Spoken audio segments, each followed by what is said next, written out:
Hi everyone, it's Marianne. So we're in module 3 or week 3 of our course. And I'm obviously making these videos ahead of time, so I haven't read yet the discussions from last week's module. But what you did do was you looked for science and math standards and practices that connected to the drop height, bounce height experiment or little activity that I showed you on the video last week. So this week's guiding question is how do we evaluate and revise lessons to meet STEM criteria? So that's what our goal is this week in this module. And in fact, this module, module 3 in week 3, because we're meeting on Saturday, you will complete one of your required assignments or tasks for this course, and that's adapting instructional materials. So I will give you a lab or a lesson, and you will have to adapt it or revise it in order to meet the needs of all learners. That's the real goal. But I'm also adding on the goal, you're going to also revise it to meet the STEM criteria.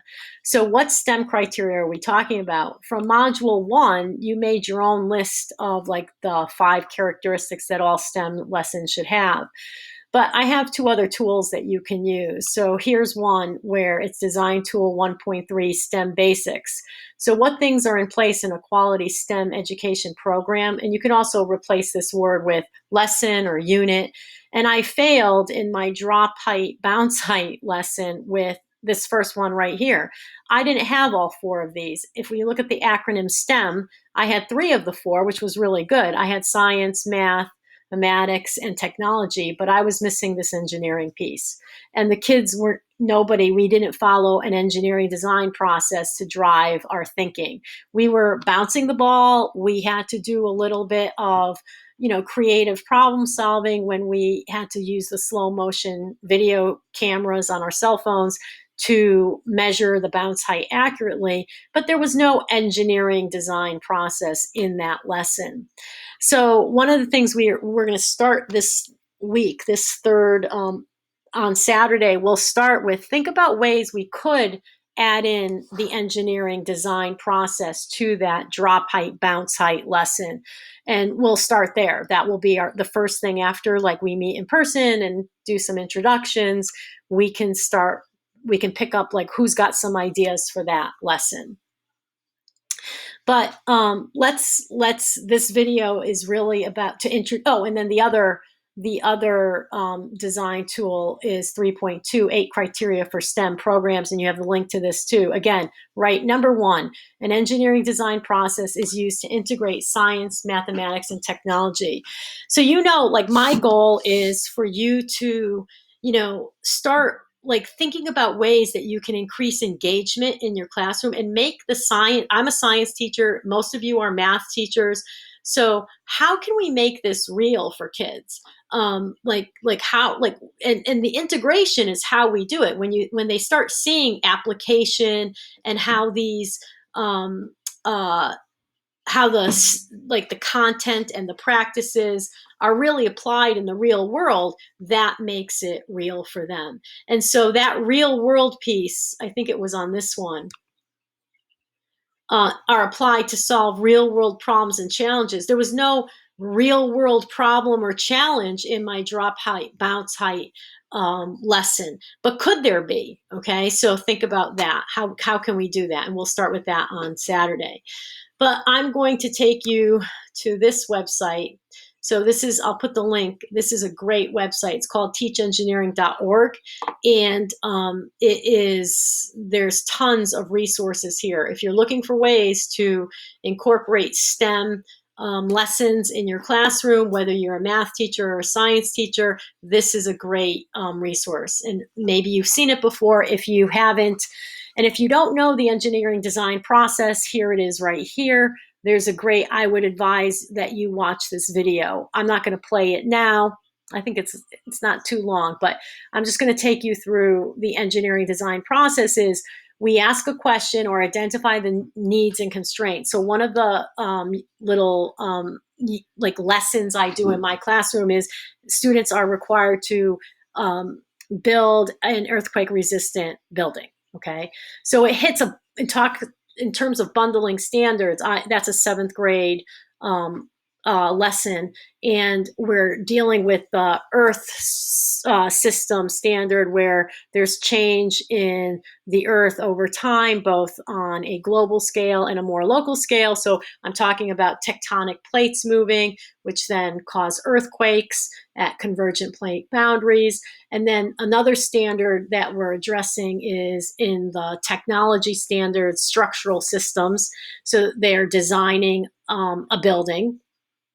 And then the other standards are the engineering design process standards. So those are the standards we're hitting. And then in terms of practices, there's many practices, but they're given constraints. So there's always a constraint with an engineering design challenge, and that is, and following the engineering, they don't get unlimited resources. So they're given like 200 popsicle sticks, 4 glue sticks to start. They have to build a 3-story structure, and each story has to be at least 15 centimeters tall, etc.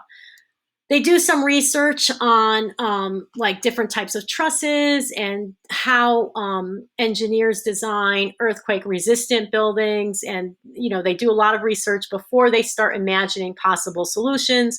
They learn about a bunch of buildings in San Francisco, and, that Transamerica building has a huge base at the bottom. So they start thinking about their first floor maybe should have a wider base compared to the 2 other stories in their group. So again, those 21st century skills, working with a team, they imagine and they draw some possible solutions, and then they select their favorite. And sometimes like they'll select one student's first floor, but another student's second or third floor. Sometimes they like, some students don't like to draw or can't really draw very well. So they talk their ideas and somebody else draws for them. But once they plan, they really have to plan. They have to create scale drawings. So there's a math piece there. And for us, like 1 inch equals 1 centimeter. So they're drawing on paper their first floor, the walls, and then the floor, and then the second story, and then the third story. Another constraint is it has to hold a 250-gram weight, a bag of sand in the top floor to model like a dynamic load. Okay, so like furniture flying around. So this is their favorite part when they actually create the prototype. They actually have to use their blueprints, their plan, to build the structure. And then the testing, we test them on the earthquake shake tables, and they see where it fails. And so does it fail? Are there cracks? Did their trusses not work well?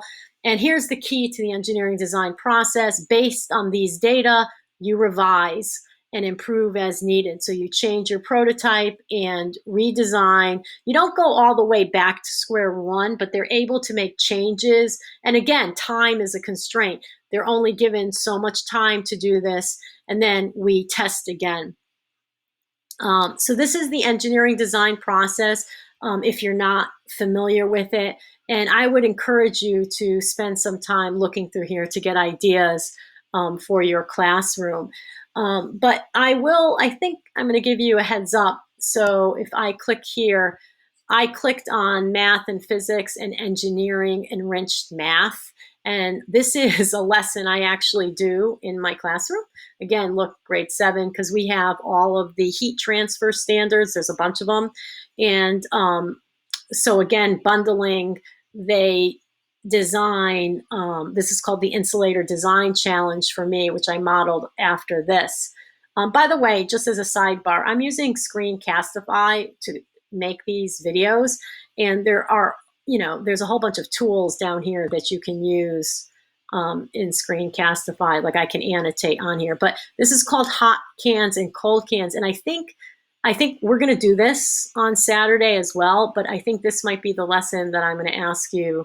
I have 2 possibilities, but I think this might be one of the lessons that I ask you to revise, to adapt in your adapting instructional materials. This is probably going to be it, just so you know. Okay, so I have in this explore region, there'll be other things to look at. But remember, your main goal this week is we're meeting on Saturday. We're going to think about ways to revise lessons. So I'll have plenty of things for us to do on Saturday. We're going to be collecting data, looking at different lessons, but also to get a good jump start on your adapting an instructional plan, this required task for this course. Hopefully by the end of Saturday, you'll have that all done and you can submit it. And we can use each other's brains and, come up with ideas together. Okay. Looking forward to meeting everybody, by the way.